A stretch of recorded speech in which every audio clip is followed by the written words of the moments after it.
There is a moment when nothing is happening. No task, no demand.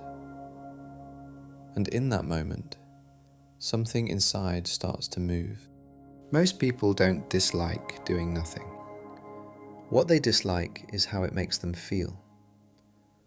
The moment everything slows down, a subtle tension appears, a pressure in the body, a need to move, to check something, to escape the quiet.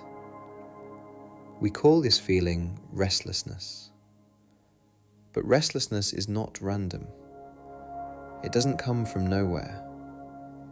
It appears when the mind no longer knows how to stay still. When life is busy, attention has direction. When something demands focus, the noise inside quiets down.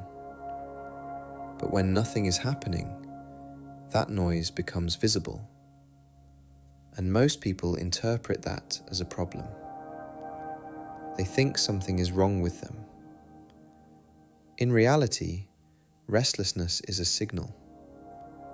It's the mind searching for stimulation because it has learned to expect it. Over time, constant input trains the brain in one simple way. Silence feels unfamiliar. Stillness feels unsafe.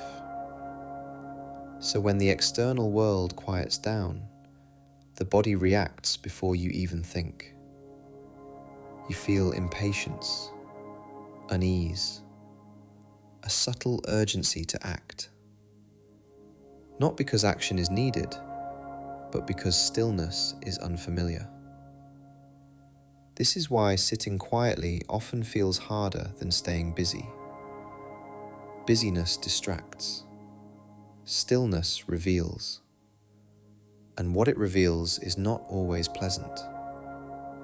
Thoughts you haven't listened to. Emotions you've postponed. A sense of inner movement you've learned to outrun. Restlessness isn't the enemy. It's the doorway. The moment you feel it is the moment you're closest to understanding yourself. Most people escape at that exact point. They reach for stimulation and the discomfort disappears. But only temporarily. Each escape reinforces the pattern. The mind learns, when discomfort appears, leave. And slowly, the ability to stay weakens. This is why focus feels fragile. Not because attention is broken, but because tolerance has never been trained. The solution to restlessness is not motivation. It's not discipline in the way most people imagine it.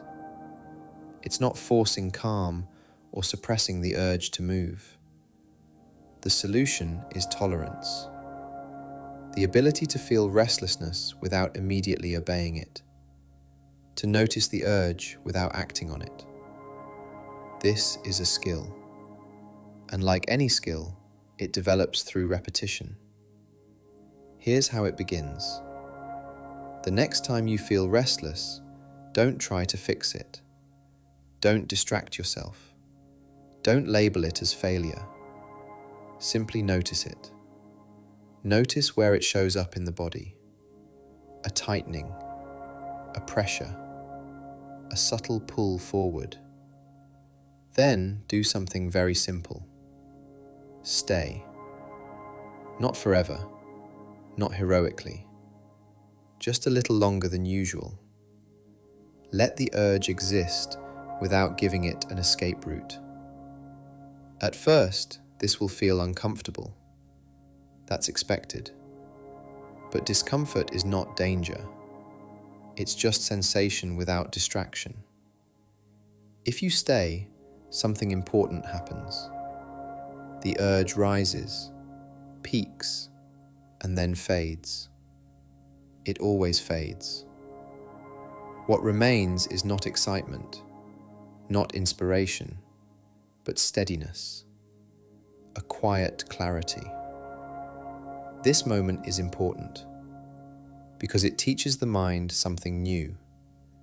It learns that discomfort does not require action, that stillness is survivable, that urgency can pass on its own. Each time you allow this process to complete, restlessness loses a little power. Not because you fought it, but because you stopped feeding it. Over time, this changes how attention works.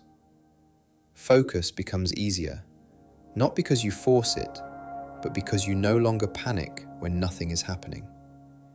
You become less reactive, more grounded, more present. This is what self-control actually looks like. Not intensity, not constant effort, but the quiet ability to remain. The next time restlessness appears, don't rush to escape it. Pause, observe, stay just a moment longer. That moment is where control begins. If this information helped you think more clearly, you can subscribe to Quiet Control. New videos are posted regularly.